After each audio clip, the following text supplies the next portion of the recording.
FIFA world cup இன்னைக்கு மேட்ச்சில் வந்து கனடாவும் பொஸ்னியாவும் ஆடினாங்க. அதில் 2 பேரும் ஈச் ஒன், அதாவது ஆளுக்கு ஒரு கோல் அடிச்சுட்டு ஈக்குவல் பண்ணி ட்ரா ஆயிடுச்சு மேட்ச்சு. அதே மாதிரி இன்னைக்கு இங்கிலாண்டில் T20 உமன்ஸ் வேர்ல்டு கப் கோலாகலமாக மட்டும் இல்லை, கொண்டாட்டமாகவே ஆரம்பிச்சிருக்குன்னே சொல்லலாம்.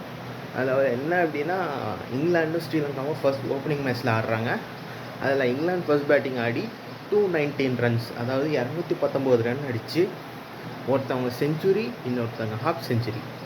அதாவது இங்கிலாண்டோட கேப்டன் ரொம்ப நல்லா ஆடினாங்க.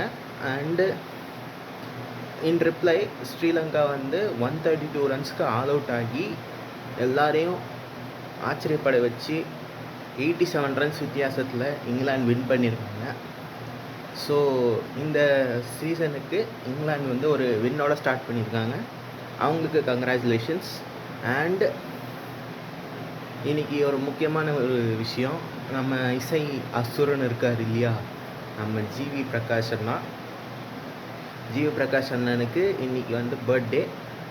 நம்ம டீம் சார்பாகவும் அண்டு நம்ம ஃபேன்ஸ் அண்ட் ஃபாலோவர்ஸ் சார்பாகவும் ஜிவி பிரகாஷ் அண்ணா, this is for you, happy birthday. நீங்கள் இன்னும் நிறைய நல்ல மியூசிக்ஸாக கொடுத்து இன்னும் நிறைய நேஷ்னல் அவார்ட்ஸ்லாம் வாங்கணும்னு சொல்லி நாங்கள் கேட்டுக்கிறோம். அண்ட் தேங்க்ஸ் ஃபார் வாட்சிங் மீ. வீடியோ பிடிச்சிருந்தால் லைக் பண்ணிவிடுங்க. அண்டு முடிஞ்சால் நம்ம ஜென்சி இர்ஃபான் சேனல்லையும் இர்ஃபான்ஸ் மைண்ட் சேனல்லையும் ஃபாலோ அண்ட் சப்ஸ்கிரைப் பண்ணி வச்சுக்கோங்க. தேங்க்யூ.